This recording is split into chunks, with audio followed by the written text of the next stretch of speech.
everybody, welcome back to Tell Me More. I'm your host, Deshawna Grimsley, and I'm so excited for y'all to join me once again. Thank you so much.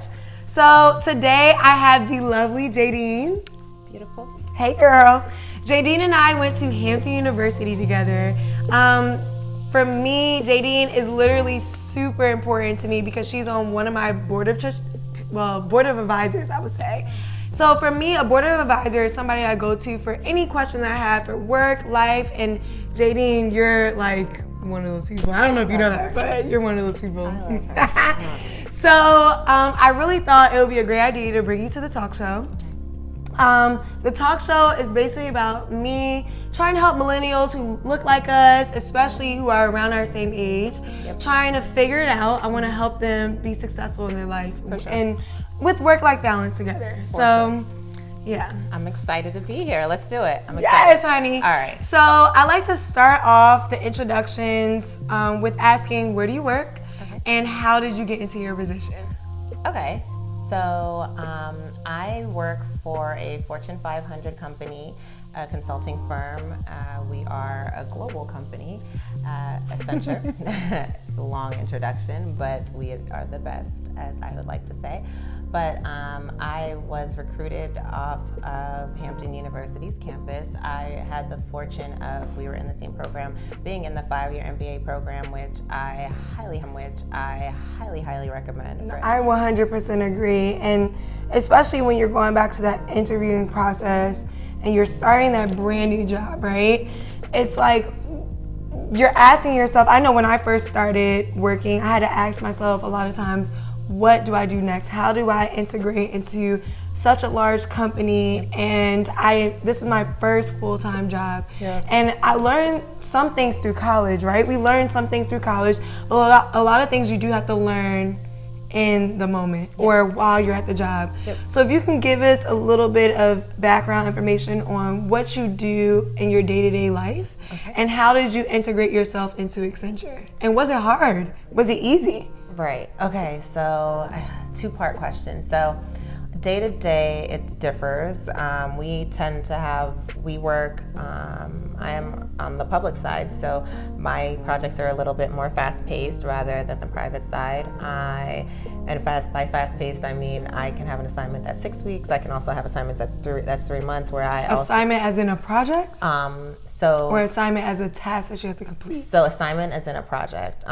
Tasks that I complete are fully wrapped up into all of these things. The clients so let me back up a little bit so you guys can understand. We're assigned to one client at a time. Typically, you can probably utilize more. That typically happens when you have a specialty, and we'll probably get into that because that's really important, or when you have something that is your go-to, where someone is like, all right, Deshawna, literally, she knows everything about human management. Like, that is it. She got... Do I? Right. Question. So it's just like, it depends on what your go-to is, but so for clients, it varies on utilization, but typically you're assigned to one client and the project can stem from 6 weeks to 3 months. There are possibilities of extensions. It depends on the client, depends on what the solution that you're trying to deliver, it depends on if you're implementing a system, it totally depends on a number of things. But on my side, the day-to-day differs because, like I said, it depends. Am I trying to hurry up and quickly get to a solution, or are we really trying to do an assessment and figure out what's going on in your environment and figure out how we can help, or figure out what would help you and what are the best options to help you do that? So the day-to-day completely differs. I'm usually typically very client-facing, and what client-facing means is I'm not just working with people at Accenture, I'm not just working with people at my company, I'm working with people at other companies on a day-to-day basis, and that means for me as a consultant, not only do you have to understand your company culture, but you have to understand their company culture, and you can be like placed into a different company culture because you're on a new project and everything that you learned on that last one, it's out the door. Like, well, the skills you keep, right? The skills you keep. The skills that you're learning and you're practicing, you keep. But the client environment is completely different. Do not go into one client thinking you're going to be able to handle them the same way you did. You will be able to have transferable activities, knowledge, skills, experiences, resources that can help you on other clients, but do not go into it saying, I think this is the way. It just might not work. It just really might not. Sometimes it does. Good luck. Let me know. But it's totally, you weigh it out on how you want to do it. But you're right. Yeah, you're absolutely, because think about it. When you go into someone's household, right? You can come over my house, and everybody in my family is very loud. We're laughing. There's rules, but we don't really listen to rules in my house. But then I go over someone else's house, and they're super diligent with timing and with rules, and they make sure they do this and that, and don't yell in the house, you yell outside. So it's that same concept, right? Like, I can't do the same thing that I do in my house that I'm gonna do in that other person's house. You have to adjust yourself. You're still gonna be polite.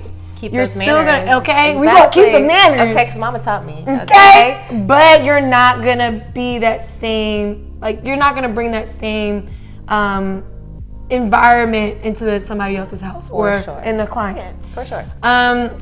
So literally, you answered the first question, and I think I double questioned you, so I apologize. Sorry, I forgot. It's no, okay. No, I apologize. It's okay. So the second part of the question was, how did you integrate into that? Because navigating those waters, that's not something you naturally know, or you think about as soon as you work with a client, right? It's something you learn. So how was that integration? Yeah. So when I first started with Accenture, I was just working with my team, and they're like, all right, we're on this client, and you're going to be in a very client-facing role. And I'm like, all right.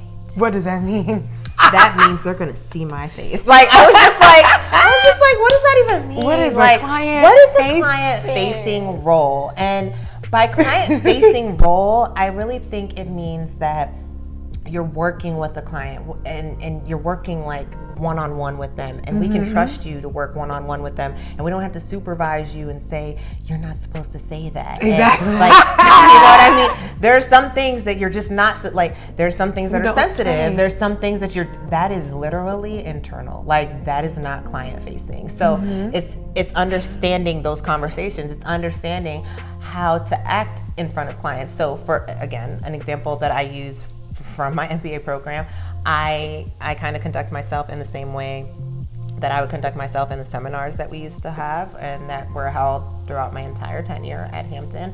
I'm very respectful when there's a speaker. I'm very attentive. I am an active listener. I ask questions. I'm not on my phone. It's simple things, but it shows that you're there. It shows you're paying attention. It shows that you care. And as much as you think, like, no, it doesn't. No, it does. So I always tell people, like, if you can show that you're there a little bit more, you never know who's watching. You never know who's paying attention to the fact that, like, that girl in the corner or that gentleman in the corner, they're taking notes, and I know they know nothing. Like, I know, not that they know nothing, they know things, but I know that they're just in here to listen, and they're taking notes to absorb. That's crazy to me. That's someone who loves to work. Do you get what I mean? And who really loves their job, and they're trying to learn. Because I know me, sometimes I'm sitting there taking notes. I don't know what I'm typing. You're just like, and sometimes, and so I want most people to, like. But you learn. That's what I'm trying to say. You don't even realize. You're like, learning. Think about the fact of all the things that, like, you can regurgitate it. Like you'll take minutes or you'll take notes, and you're like, sometimes you're so heads down. But if you really take a second to, like, oh, this is what the conversation is about, your notes will be a little bit better because you really understand the conversation. Yes. The way you speak about the project will be better, the way you interact with the clients, because they're like, I'm not talking to someone who's like playing around and being around the, like, she gets it. She understands the mission, she understands the imperativeness, she understands everything. Like, I want to work with this person. And that's how you get more client-facing roles. Yeah. So. And they trust you. So was that hard for you to figure out, or was that easy? Did it come natural because of that MBA program? So some things, some things definitely came natural. as far as interacting with the client, certain other things were a little bit more difficult for me. So one thing that I do want everyone to keep in mind is that I think we're really conditioned from coming out of K through 12 and then your graduate studies or undergraduate and then into graduate studies, your higher learning, if you may. But we're conditioned to someone giving us a syllabus. Yes. Or yes, I say this all the time. I'm sorry. Like, yes, go. Keep but going. you get it. Like it's like you get a syllabus, or you get this. This is what you need to do to complete this. You go to summer camp, and they even give you the agenda. Like you're going to these 7 zoos. You know you're going what to go to expect. these. I know what's going on. 4 years later, we're going to college. Hopefully, 4 years later, you're graduating from college. And you've had literal nothing but plans. Take these credits. Oh, you don't have those credits, you can't graduate. You're like, okay, I get it. Oh, okay, I get it. Oh, you finish the homework on time? I get 11:59. Wow. I lose 12 points if I don't turn it in on time. So 12 points lowers me a grade. Great. Do you get what I'm like? Yes. We connect it, right? So the thing about work is those metrics and those like levels aren't there for you. No. Like they're not, and you'll get thrown into something, and someone is like, do this, and you're like, all right, I'm doing it, and they're like, you need to do it faster, and you're like, okay, alrighty, I'm figuring it out. I just don't even know what I'm doing yet, but I'm just gonna write faster. And you're just like, what? Like you're trying to figure out, like now you're coming from a place where you're always doing so great because you knew how to turn in your assignments and you knew how to follow that syllabus. So now you're in a place where they're not telling you exactly what you need to do to succeed, but they're telling you like, hey, this is what success kind of looks like. Let's see how you're gonna do it. And it's awesome. You have your own way and you have your own voice and you have options and opportunities to showcase that. But in the same sense, you have to take a step back sometimes and say like, hey, okay, I need to do this. This is what I'm here for. This is what success looks like to me. And that is a really important question. Me. That is a really important because question. I think that was my largest challenge when I first started working. I was working so hard, which is a good thing, right? Like I was staying up all night. Even on Saturdays, I was waking up at and not because the job made me, just because like I felt insecure about my work, right? You want to do better. And it's like I wanted to make sure it was amazing because there was no one telling me if it was good or if it was bad. Right. And you had to figure it out. And then eventually I just gained my confidence. I trusted myself and I just realized if I made it this far through middle school, high school, college, why isn't my work adequate at work? They didn't hire me for no reason. They hired me for a reason. There you go. They love my work ethic. So there you go. Like that is this is why she's on my board of trustees. I love it. This is one of my board of advisors. we gonna make a cute acronym for it. Yes. Advisors. BOA, is that cute? No, not yet. No. BOA, Bank of America. I don't want them to come and charge me. It's okay. Y'all keep y'all acronym. It's fine. But that is exactly what I want people to realize. You hit it right on the nail. It was just like, you're there for a reason, so don't second guess yourself. And in the same sense, not only that, but one thing that I didn't do that I wish I would have done more and that I'm working on now is asking for feedback. That asking for feedback not only shows that you're cognizant that you're not perfect, that you're not doing everything right. Okay. It shows that I respect your opinion. I respect the fact that you probably have knowledge and expertise in what I'm asking you. Yeah. And I want that. I want to absorb it. Now, just because you're asking for feedback doesn't mean that you necessarily automatically like, all right, they said do this, I'm gonna implement. Okay, it's not gonna work for you like that. Like, you know what I mean? Like, I'm telling you know the little like I'm telling you this to help you, but like I don't know. Like I'm trying to help you, but like I don't know, whatever. Like that's how you take feedback. But you do things and you're saying, you know, like, what could I have done better? Because that is always the question, and that's just how I attack life. That's how I attack everything. Like, what could I have done better? So if you're going into situations where you're like, I don't even know if I'm doing this right. I don't even know if I'm doing it wrong. I'm staying up all night. Like, I'm a big believer and I'm not gonna waste time. So like, if I spent 40 hours already, I'm not doing anything. Like Well, usually I've learned from, actually, this is why I really love Accenture. is because the motto is, if it's taking you more than an hour to figure something out and you really don't know what you're doing, you need to ask for help or you're doing it wrong. Yep. And when you recognize, wow, I'm struggling with